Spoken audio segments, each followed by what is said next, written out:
Connaissez-vous l'histoire des fouilles archéologiques de Glanum? Non? Eh bien, ça se passe ici, à Saint-Rémy-de-Provence. Tout commence avec un olivier. Enfin, tout un champ d'oliviers perdu entre deux montagnes des Alpilles.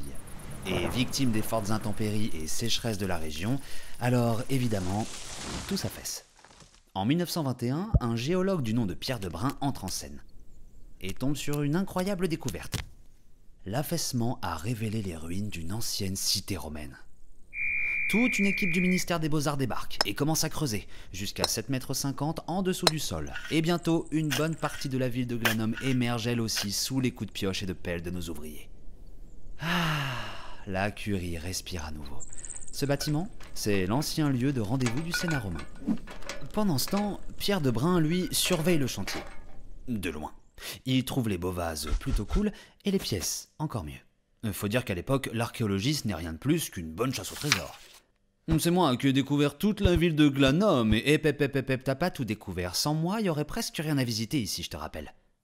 En effet, c'est Henri Roland qui poursuit les fouilles dès 1941 avec l'autre moitié de la ville, et il va s'intéresser à l'histoire culturelle de Glanum. Il découvre même un théâtre romain, un succès auprès des investisseurs.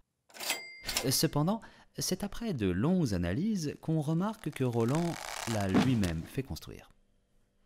Fallait y penser.